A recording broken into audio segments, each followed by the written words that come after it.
श्री स्वामी समर्थ. प्रिय स्वामी भक्तांनो, स्वामी म्हणतात तुझे आयुष्य येत्या 10 मिनिटात एका वेगळ्या स्तराला जाणार आहे. तुझे आयुष्य आता पहिलेप्रमाणे राहणार नाही. तुमच्या आयुष्यात आश्चर्यकारक बदल घडणार आहेत. स्वामी म्हणतात माझ्या बाळा, आता तू काळजी करू नको. आता मी सर्व काही बदलणार आहे. आता तुझे संकटाचे दिवस बदलणार आहेत. तू फक्त माझे नाव घे आणि या व्हिडिओला एक लाईक कर आणि सोबतच चॅनेलला सबस्क्राईब केलं नसेल तर चॅनेलला सबस्क्राईब कर. आपल्या जीवनात कधीही दुःख आले तर जगाला सांगत फिरण्यापेक्षा आपल्या कुटुंबातील, घरातील पतीला किंवा पत्नीला सांगावे, जेणेकरून त्या दुःखांचा बाजार मांडला जाणार नाही.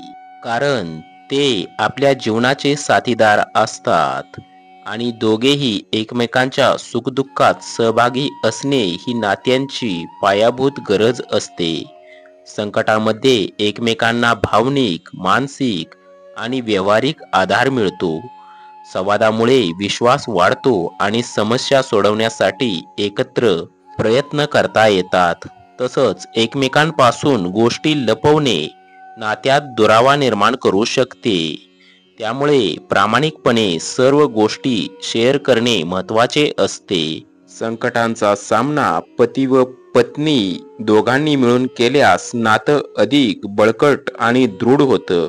पण त्याऐवजी तुम्ही तुमच्या जीवनातील संकटे, दुःख, अडचणी तुमच्या मित्रांना किंवा इतर लोकांना, जे तुमचे सख्खे नाहीत, साथीदार नाहीत, अशा लोकांना सांगाल तर तो व्यक्ती नक्कीच तुमचा फायदा उचलेल. तुम्ही तुमच्या मनातील ज्या गोष्टी सांगाल त्या गोष्टींचा तो व्यक्ती नक्कीच फायदा उचलेल. मीपणा दूर ठेवा आणि विश्वास जपा. कधीही अपयश येणार नाही. काळजी करू नका. अपयश हे जीवनात येतच असतं आणि वेळ निघून गेली की ते आपोआपच जात असतं. पण तुम्ही खचून जाऊ नका, कारण आता खचणे योग्य नाही. आता आपल्या मनासारख्या सर्व गोष्टी झाल्या पाहिजेत. आपली सर्व स्वप्न पूर्ण झाली पाहिजेत. आपल्याकडे मोठा बंगला आणि गाड्या असल्या पाहिजेत आणि स्वामी आपल्याला सर्व काही देतील. फक्त स्वामींवर तुमचा विश्वास अतूट असला पाहिजे. वेळ निघून गेल्यानंतर आलेले शहाणपण आणि पीक जळून गेल्यानंतर आलेला पाऊस, या दोन्हींची किंमत जवळपास सारखी असते. डोळे बंद केले म्हणून संकटे जात नाहीत आणि संकटे आल्याशिवाय डोळे उघडत नाहीत. राग आल्यावर थोडं थांबलं आणि चुकी झाल्यावर थोडं समजून घेतलं तर आयुष्य जगणं खूप सोपं होतं. स्वामी म्हणतात मनुष्याला अहंकार नसावा, फक्त समाधान असावं. अरे, या अहंकारामुळेच मनुष्य 84 लक्ष योनी फिरत राहतो. मोक्ष मार्गावर चालताय. जर तुम्हाला मोक्ष हवा असेल तर तुम्हाला अहंकार नसावा. कुणावरही आंधळा विश्वास नको. जोपर्यंत आम्ही आहे तोपर्यंत तुमचं कोणीही काहीही वाकडं करू शकत नाही. स्वामी सांगतात मोहापासून सावध राहिलं पाहिजे. मोह ही मोक्षाच्या मार्गावरील फार मोठी अडचण आहे. त्याच्या आहारी गेला तर अपतन निश्चित आहे. दुसऱ्याचं ऐका, पण आचरणात आणण्याआधी त्यावर फेरविचार नक्की करा. दुसऱ्या व्यक्ती तुम्हाला चांगल्या गोष्टी सांगतीलच याची खात्री नाही. कारण तुमच्यावर जळणाऱ्या खूप साऱ्या व्यक्ती असतात आणि त्यांना तुमचं चांगलं झालेलं पाहवत नाही, बघवत नाही.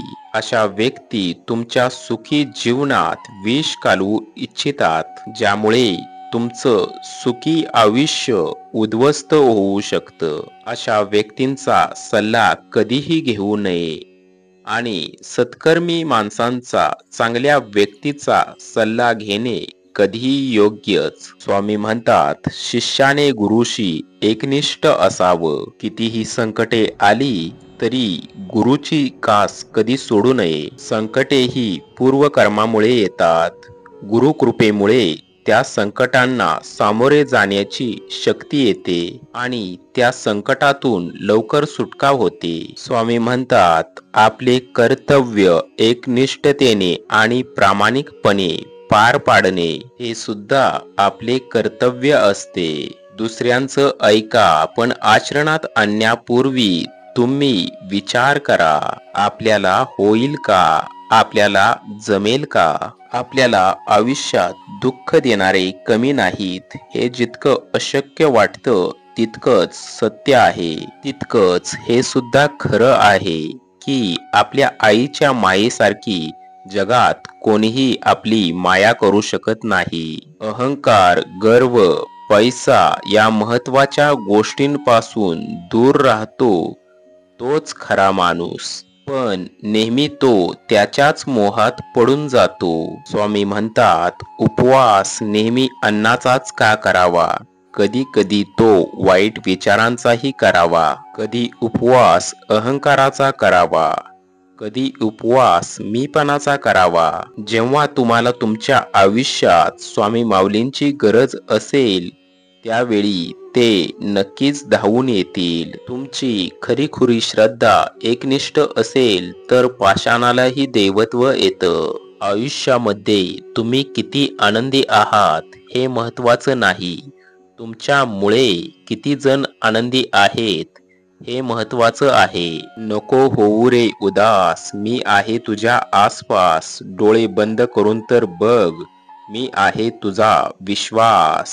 असं म्हणतात, काळजी करणारी माणसं हे आपल्याला आयुष्यात मिळत नसतात. आपली काळजी करणाऱ्या व्यक्ती मिळायला भाग्य लागत असते आणि अशा व्यक्ती आपल्याला मिळालेल्या आहेत हे समजायला अहोभाग्य लागते. स्वामी म्हणतात, तुमच्या चांगल्या विचारांना कोणतेही विष मारू शकत नाही आणि वाईट विचारांना कोणतेही औषध वाचवू शकत नाही. श्री स्वामी समर्थ.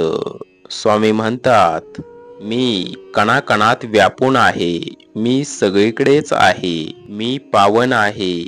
जल ही मीच आहे. गगन ही मीच आहे. अक्कलकोटात सुद्धा मीच आहे. दोन्ही ध्रुवावर सुद्धा मीच आहे. कैलासावर सुद्धा मीच आहे. मी कुठेही गेलेलो नाही आणि जाणारही नाही.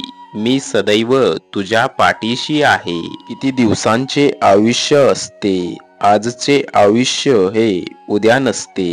हसून खेळून जगा, कारण उद्या काय होईल हे कोणालाच माहीत नसते. स्वामी म्हणतात, आपल्या आयुष्यात ह्या अडचणी सांगून येत नाहीत आणि किती जरी सांगितले तरी या अडचणी तशा जात नाहीत. स्वामी म्हणतात, जेव्हा वाटतं सर्व काही संपून गेलंय तीच खरी वेळ असते काहीतरी नवीन करून दाखवण्याची. आपल्याला खेचणारी लोक ही आपल्यापेक्षा खाली होती आणि ती आपल्यापेक्षा खालीच राहणार. आपल्याला पुढे आणि पुढेच जायचं आहे आणि आयुष्य यशस्वी करून दाखवायचं आहे. या आयुष्यात प्रत्येक गोष्ट आपल्याला आपल्या मनासारखी मिळवायची आहे आणि मनासारखे व्हावे असे वाटत असेल तर स्वामींची सेवाही केलीच पाहिजे. स्वामी म्हणतात, काळजी करू नका, मी सदैव तुमच्या सोबत आहे. भिवू नकोस, मी तुझ्या पाठीशी आहे. त्यामुळे स्वामींवर विश्वास ठेवा. स्वामी सर्व काही ठीक करतील. श्री स्वामी समर्थ. स्वामी म्हणतात, तुम्ही गरीब म्हणून जन्माला आला आहात आणि आता गरिबीतच तुम्हाला राहायचं आहे का. स्वामी म्हणतात, मी तुला नवनवीन संधी देत असतो. माझ्यावर विश्वास ठेव आणि कर्म करत जा. मिळालेल्या संधीचं सोनं करत जा. तुम्हाला जे हवं आहे ते सर्व काही मिळेल. भगवंतावर विश्वास ठेवा आणि आपले चांगले कर्म करत जा. जो चांगले कर्म करतो आणि देवावर विश्वास ठेवतो तो कधीही गरिबीत राहत नाही. सुख, समृद्धी, ऐश्वर्य त्याच्या पायाशी लोळण घेते. अशा व्यक्तींवरच स्वामींची कृपादृष्टी अधिक असते. कारण जैसे ज्याचे कर्म तैसे फळ देतो ईश्वर. तुमचे कर्म चांगले करत जा, फळाची चिंता करू नका. योग्य वेळ आल्यावर स्वामी तुम्हाला ते देतील. विश्वास ठेवा, भगवंत आपली साथ देत आहेत. भगवंत आपले साथ देत होते आणि भगवंत आपली साथ देत राहतील. म्हणूनच स्वामी समर्थांवर विश्वास ठेवा आणि कमेंट मध्ये श्री स्वामी समर्थ असे टाईप करा. भगवंत तुमच्या सर्व इच्छा पूर्ण करतील. श्री स्वामी समर्थ. जय जय स्वामी समर्थ.